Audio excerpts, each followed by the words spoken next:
안녕하세요. 카이스트 도서관과 독서문화위원회가 함께하는 2021 도서전시회 정유정 작가와 함께하는 북토크에 오신 여러분 환영합니다. 저는 사회를 맡게 된 인문사회과학부 교수 허선혜입니다. 시작에 앞서 오늘의 북토크 주인공을 소개해드리겠습니다.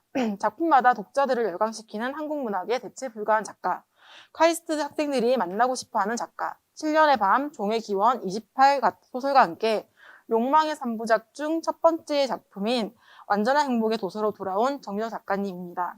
그럼 지금부터 행복의 조건, 우리 곁의 나르시시스트라는 주제로 정유정 작가님의 강연을 시작하도록 하겠습니다. 네, 안녕하세요. 저는 현재를 넘어서 미래에도 진짜 이야기꾼으로 불리고 싶은 소설가 정유정입니다. 반갑습니다. 제가 원래 이제 강연을 하자면 이번에 완전한 행복을 가지고 이 소설에서 가장 핵심이 되는 나르시시스트, 악성 나르시시스트라고, 보통 이제 나르시시스트 하면은 그 극단적인 나르시시스트를 말해요. 보통 사람들이 가지고 있는 어떤 자기의 그 정도가 아니고 아주 극단적으로 나르시시스트들을 말하는데, 이게 성격 장애에 속하는 거거든요. 그래서 그 성격 장애로서의 나르시시스트는 어떤 것인지, 또 기준은 무엇인지, 그거에 대해서 오늘은 얘기를 할까 합니다. 이 성격 장애는 10가지 정도로 분류가 돼요. 이 중에서 A그룹과 B그룹과 C그룹으로 나뉘는데, A그룹과 C그룹은 자기 자신은 굉장히 괴롭지만 타인에게 이렇게 위해를 가하거나 그러지는 않아요. 근데 중요한 것은 B그룹에 속하는 그 성격장애거든요. 그래서 우선 A그룹에 속하는 성격장애를 보자면요. 첫 번째가 편집성 성격장애가 있어요. 이거는 불신과 의심이라고 이제 이 모니터에 쓰여 있을 텐데, 굉장히 의심이 많은 사람들이 있어요. 아무리 설명을 해도, 진실을 설명을 해도 계속 의심하고 파고드는 그런 성격이거든요. 머릿속에서 마치 귀벌레가 노래를 부르듯이 그런 그 의심이 꼬리에 꼬리를 물고 일어나서 자기 자신이 스스로 굉장히 괴롭다 그래요. 두 번째는 분열성 성격장애라고 되어 있는데, 이거는 조현성 성격장애라고 생각하시면 돼요. 우리 이렇게 정신분열증이 조현병으로 바뀌었잖아요. 그래서 분열성 성격장애라고 생각하시면, 그 조현성 성격장애라고 생각하시면 될 것 같고요. 이 사람은 대표적으로 예를 들자면 히키코모리 정도로 이제 예를 들 수 있을 것 같아요. 자기 안에 갇혀서 외부에 대해서 전혀 관심이 없고, 자기 안에 갇혀서 자기만의 어떤 사고를 하는 사람들, 자기만의 세계에 갇혀 사는 사람들을 이제 조현성 성격장애라고 하고, 조현형 성격장애는 지금 분열형 성격장애와 같은 말이에요. 그리고 두 번째 B그룹이 이제 아까 나와 타인의 양쪽에 다 위해를 가할 수 있는 그런 성격장애라고 했는데, 그 인지심리학자인 김경일 교수가 그 인간 정신에서 그 어둠의 3대장을 사이코패스와 마키아벨리즘과 나르시시즘으로 나눴거든요. 이 4가지가 있는데, 첫 번째가 연극성 성격장애예요. 연극성 성격장애는 그 감정이 과다한 사람들을 말해요. 그러니까 우리가 일만 슬플 일도 막 10, 100이 슬퍼가지고 자기 혼자 거기에 자기가 그 쓰나미에 휩쓸려가지고 자기 감정을 통제하지 못하고, 또 때로는 연극하듯이 자기 감정을 이렇게 표출함으로써 상대를 조절한다든가 이런 이런 성격이 연극성 성격장애인데, 그 가장 대표적인 사람으로 옛날 배우였던 마릴린 먼로가 이 연극성 성격장애를 앓았다고 해요. 그리고 두 번째가 이제 경계선 성격장애거든요. 이 경계선 성격장애는 굉장히 위험한 성격장애예요. 영화 미저리 보신 분이 계실지 모르겠는데, 거기에서 그 여자 주인공, 무서운 여자 주인공, 사실은 사이코패스가 아니고 경계선 성격장애예요. 그래서 한마디로 이 경계선 성격장애를 이렇게 표현을 하자면 이리와 저리 가예요.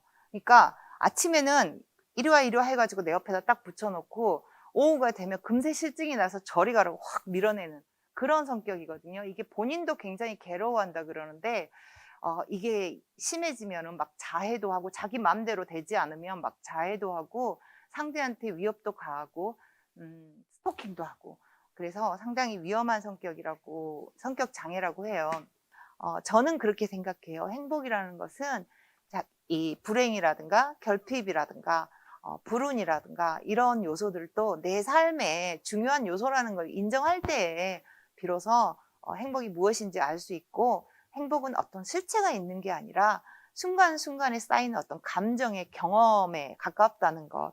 그래서 이 감정의 경험들을 많이 쌓아야만이 자기 인생을 먼 훗날에 돌아봤을 때 행복하다고 느낄 수 있는 게 아닌가, 그렇게 생각합니다. 지금부터는 정유 작가님과 인터뷰 시간을 갖도록 하겠습니다. 요즘에 유나와 같이 병적인 자기애에 빠져 자신의 권리와 행복을 타인보다 우위에 두고 자신의 만족감을 충족시키기 위해 타인을 이용하고 통제하려는 사람들이 부쩍 많아진 기분인데, 공교롭게도 제 주위에도 이런 케이스가 있어서요. 이러한 부류의 사람들에게 공격의 대상이 될 때 어떻게 대처하는 것이 현명한 방법이라고 생각하시는지 궁금합니다.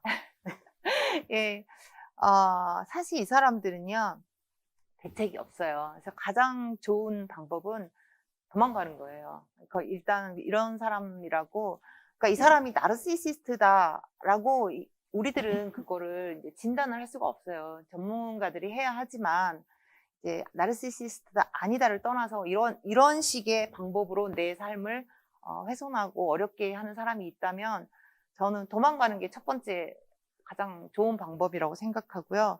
믿고 보는 소설 정유 작가님 소설 재밌게 읽고 있습니다. 작가님의 작품에는 악인이 주인공으로 등장합니다. 묘사가 굉장히 디테일하고 캐릭터 설정이 섬세해서 그 자체만으로도 재밌었지만, 소설인데도 악인이 이렇게 만들어지는구나, 이렇게 범행을 저지를 수 있겠구나, 이렇게 이해가 되기도 해서 재밌었습니다. 악인을 주인공으로 한 소설을 쓰시는 이유가 궁금합니다. 제가 악의 3부작을 썼지만 사실 악인을 주인공으로 한 것은 종의기원 하나밖에 없어요. 종의기원에서만 주인공이 사이코패스이고 나머지는 이제 악인이 등장을 하긴 하죠. 근데 중요한 것은 제가 이 사람들을 쓰는 그 이유가 작가의 테마와 관련이 있다는 거예요. 작가의 테마라는 게 뭐냐면은, 가령 예를 들자면 해밍웨이의 예를 들자면은, 이 사람은 평생토록 죽음 앞에 선 인간에 대해서 계속해서 변주를 했거든요. 찰스 디킨스 같은 경우는 어린 시절에 그 아빠가 그 남한테 빚을 져가지고 감옥에를 갔대요. 그러니까 어린 시절부터 자기가 소년 가장이었던 거예요. 그래서 평생토록 아버지를 찾아 헤매는 소년의 이야기를 썼어요. 마찬가지로 저 같은 경우는 인간이 어떤 그 삶을 통째로 바꾸는 어떤 기로에 설 때가 있어요. 그게 이제 가령 인생에서 가장 위험한 순간인 거죠, 그게. 그러니까 저는 인간의 마음속에는 이렇게 햇볕이 환하게 비치는 황금빛 들판이 있어요. 이 들판에는 희망이라든가 사랑이라든가 배려, 양보, 이런 아름다운 것들이 있어서 우리들이 흔히 사회적 자아라고 부르는 그런 것들이 있거든요. 그러니까 타인에게 그걸 이렇게 보였을 때 나의 모습이에요. 그렇지만은 타인에게는 보이지 않고 내 자신도 어쩔 때는 들여다볼 수 없는 그 어두운 숲이 그 반대편에 있거든요. 여기에는 제가 이제 야수라고 부르는 그런 것들이 살아요. 충동, 폭력, 그다음에 분노, 욕망, 이런 것들이 살고 있어서 인생에서 온갖 문제를 일으키는 것들이 거기에 살고 있는데, 이것들이 이렇게 운명의 힘, 그러니까 외부에서 닥쳐 들어온 어떤 힘, 이게 내 인생에서 가령 내가 어느 날 술을 마시고 운전을 하다가 누군가를 치였다라는, 이게 이제 운명적으로 이제 닥쳐 들어온 어떤 운명의 파괴적인 힘이죠. 닥쳤을 때 이게 밝은 세상에 있는 게 튀어나오는 게 아니라 순간적으로 튀어나오는 게 어둠 속에서 있었던 것이 튀어나오는 거예요. 이것과 이 나의 어떤 운명적인 사건이 결합이 될 때 내 운명을 뒤바꾸는 그런 기로에 선다고 보통 말을 하거든요.